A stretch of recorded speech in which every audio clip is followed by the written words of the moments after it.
تو آج ہم بات کریں گے سندھ کے 5000 سال پرانے کلچر اور اس کی ثقافت کے بارے میں کہ یہ چیز کہاں سے پھیلی ہے اور آج لوگ اس کو کس طریقے سے دیکھتے ہیں اور اس کی کیا گراؤنڈ ریئلٹی ہے.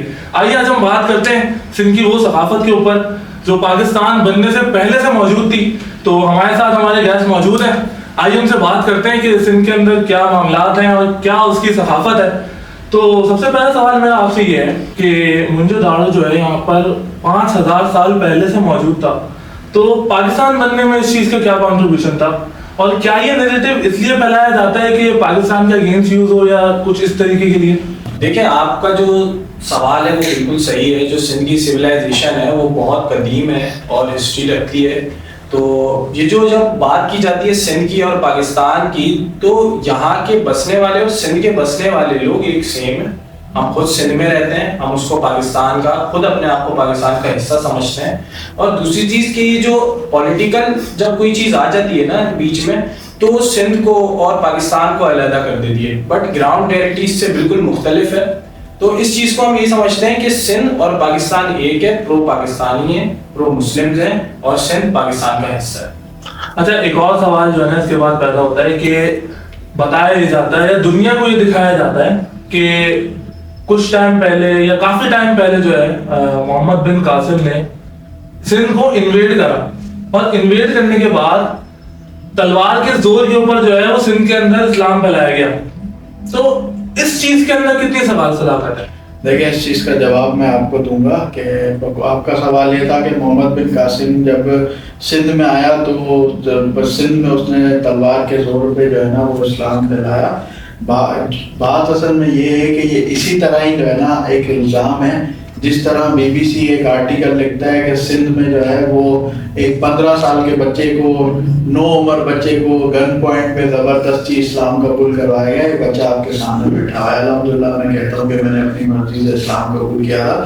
جس طرح یہ ایک جھوٹا نیریٹو ہے نا, اب دیکھنے والا یہ دیکھے گا, آپ میں یا کوئی بھی آرٹیکل پڑھے گا تو بولے گا یار سندھ میں کتنا ظلم ہو گیا, وہاں پہ تو لوگوں کو زبردستی مسلمان کیا جا رہا ہے. لیکن گراؤنڈ ریئلٹی کیا ہے؟ گراؤنڈ ریئلٹی یہ ہے.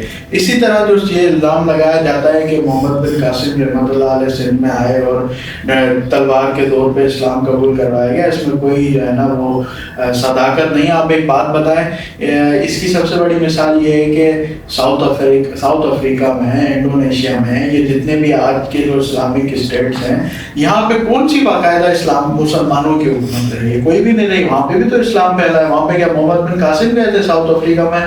محمد بن قاسم گئے تھے انڈونیشیا میں, محمد بن قاسم گئے تھے. وہاں پہ اسلام کیسے پھیلا؟ اسلام پوری دنیا میں اپنے اخلاق کی وجہ سے پھیلا ہے, اور صوفیزم کی جو اسٹڈیز ہیں اس کے وجہ سے پھیلا ہے. سندھ میں بھی جو اسلام پھیلا ہے وہ صوفیاء کرام کی جو ہے نا تعلیمات کی وجہ سے اور مسلمانوں کے اخلاق کی وجہ سے. مطلب اس حد تک جو ہے وہ نیریٹو بلڈ کیا جا رہا ہے کہ سندھ کو جو ہے پاکستان سے الگ کر دیا جائے. دیکھیں, سندھ نے تو الحمدللہ سندھ جو ہے پاکستان 1947 میں وجود میں ہے, اور الحمدللہ ایز اے سندھی ہم خود کو ایز اے پاکستانی جو ہے نا وہ کہنے میں پراؤڈ فیل کرتے ہیں, کیونکہ سندھ پاکستان کا حصہ ہے الحمدللہ, اور ہمیں اس آئیڈینٹی پہ فخر ہے.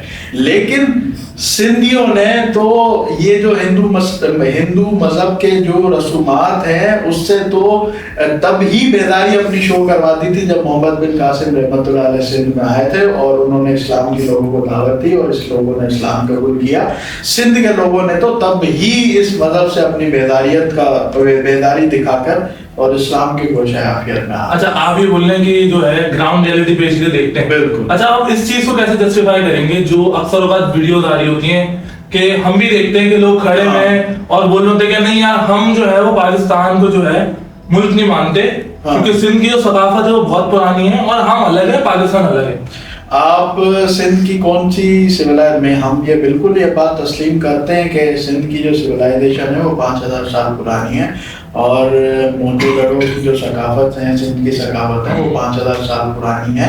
ہمیں اس آئیڈینٹی پر فخر ہے کیونکہ ہم خود سندھی ہیں, ہمیں ہماری ثقافت پہ فخر ہے. لیکن یہ جو آپ بات کر رہے ہیں یہ سویلائزیشن یہ موہنجو دڑو تک صرف نہیں تھی. آپ آگے جائیں پنجاب کے کسی کونے تک بھی جو ہے نا یہ 5000 پرانی سویلائزیشن رہتی تھی. یہ صرف سندھ کا تو نہیں تھا نا, یہ آپ بارڈر اٹھائیں یہ تو 5000 سال پرانی جو ثقافت ہے وہ تو وہ پنجاب میں بھی کہیں سے رہے, تو یہ سندھ کی ایک مخصوص جو ہے نا وہ آئیڈینٹیفیکیشن بالکل ایسا ہے, کافی جو ہے وہ صوفیزم ہو گیا اور ان چیزوں میں کافی رچ کلچر ہے سندھ کا نا. بالکل صاحب لطیف بٹائی ہو گئے اور آپ بتائیں, آپ صوفیہ کرام کی جو ہے نا وہ آپ حضرت شاہ عبد اللطیف بٹائی رحمۃ اللہ علیہ کی آپ ساری پوئٹری اٹھائیں اور اس کو آپ ذرا غور سے پڑھیں. وہ تو قرآن پاک کی ٹرانسلیشن ہے جو انہوں نے شاعری میں کی ہے. سندھ کے لوگ تو جب اتنی پرانی سویلائزیشن میں تھے تب بھی پرو پاکستان پرو اسلامک تھے, اور پاکستان بننے کے بعد الحمدللہ سب. اچھا, آپ کو نہیں لگتا ہے کہ جو ویڈیوز آ رہی ہیں, یہ چیزیں آ رہی ہیں, کہ مطلب یہ نیریٹو بلڈ کرنے کے لیے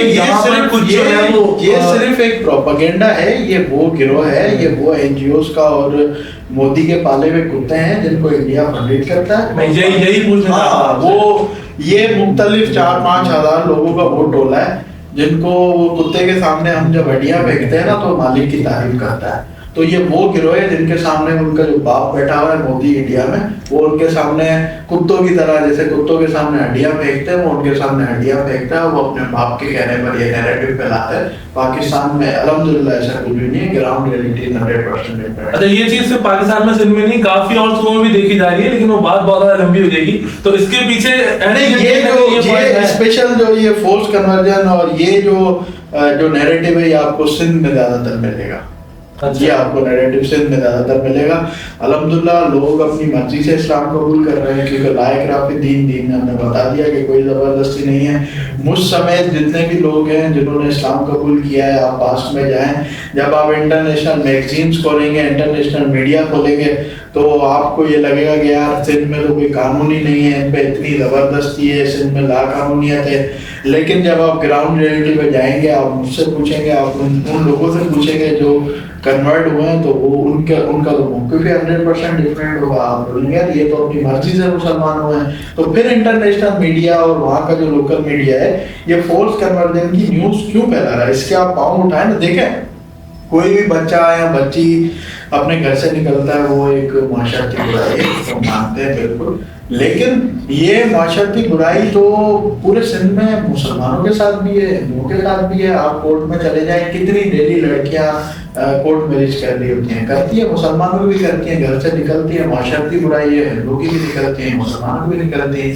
لیکن یہ معاشرتی برائی ہے, اس کو فورس کنورژن کا نام کیوں دیا جاتا ہے, بات سمجھ میں یہاں نہیں آتی. دیکھیں جو بھی پریشانیاں ہیں, ہر ملک میں پریشانیاں ہوتی ہیں, لیکن وہ تو یہاں بسنے والے سارے لوگوں کے ساتھ ہیں. کسی ایک مخصوص طبقے کو اس کا وکٹم بنا کر اور مائنورٹیز کے نام پر جو ہے نا وہ اس کو پروپیگنڈا کیوں کیا.